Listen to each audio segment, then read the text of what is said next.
निर्गमन अध्याय 26। मलमल के पर्दे।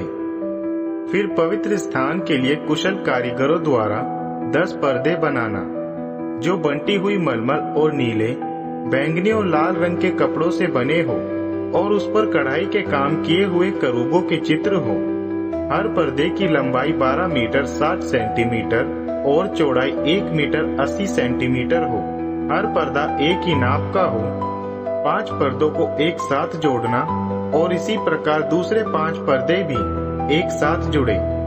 फिर पहले 5 पर्दे के किनारी पर तथा इसी तरह दूसरी 5 पर्दे के किनारी पर नीले रंग का फंदा बनाना। एक पर्दे में 50 फंदे और दूसरे में भी 50 फंदे। वे फंदे एक दूसरे के सामने बनाना। फिर सोने के 50 अंकुड़े बनवाना और उन अंकुड़ों से दोनों पर्दों को मिलाना, जिससे पवित्र स्थान मिलकर एक हो जाए। फिर बकरे के रोमों से 11 पर्दे बनवाना, जो पवित्र स्थान के ऊपर का हिस्सा है। हर पर्दे की लंबाई 13.5 मीटर और चौड़ाई 1 मीटर 80 सेंटीमीटर हो। 11 पर्दे एक ही नाप के हो। उन पर्दों में 5 को जोड़कर एक पर्दा बनवाना और बाकी 6 पर्दों को जोड़कर एक और पर्दा बनवाना। छठे पर्दों को तंबू के सामने मोड़ देना और दोनों अलग अलग पर्दों की एक एक किनारी पर 50-50 फंदे लगाना। फिर कांसे के 50 अंकुड़े बनवाना, उन अंकुड़ों में फंदे लगवाना और तंबू के दोनों तरफ इस प्रकार जोड़ना कि वे एक बन जाए। पर्दों का जो भाग बचा है उसका आधा भाग पवित्र स्थान के पीछे लटका देना और पर्दों की लंबाई में बचा हुआ भाग पवित्र स्थान के दोनों तरफ ढकने के लिए 45-45 सेंटीमीटर दोनों ओर लटका हुआ छोड़ देना। तंबू के लिए लाल रंग से रंगी हुई भेड़ों की खाल का एक ओढ़ना बनवाना और फिर उसके ऊपर लगाने के लिए सूस के चमड़े का एक और ओढ़ना बनवाना। फिर पवित्र स्थान को खड़ा करने के लिए बबूल की लकड़ी के तख्ते बनवाना। हर तख्ते की लंबाई 4.5 मीटर और चौड़ाई 67.5 सेंटीमीटर की हो। तख्ते को जोड़ने के लिए 2 समांतर चूल्हे हो। पवित्र स्थान के सब तख्ते इसी तरह बनवाना।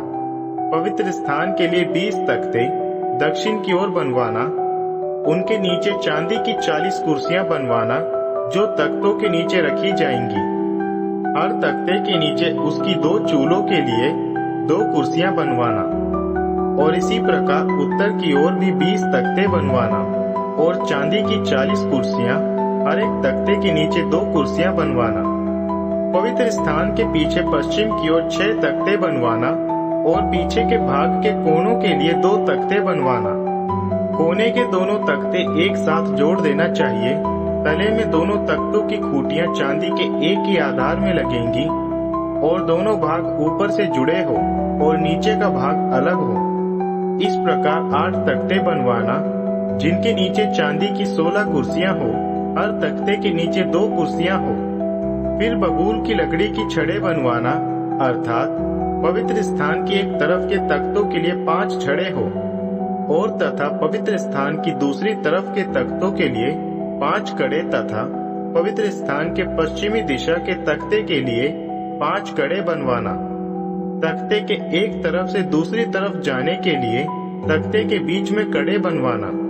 तख्तों के ऊपर सोना लगवाना और कड़े में भी सोना लगवाना। लगड़े की डंडियों को भी सोना लगवाना। इसी प्रकार पवित्र स्थान को बनाना, जैसे तुमको पर्वत पर दिखाया गया था। फिर नीले, बैंगनी और लाल रंग के कपड़ों से और बटी हुई मलमल से एक बीच वाला पर्दा बनवाना, जिस पर कढ़ाई के काम द्वारा करूबों के रूप बने हुए हो।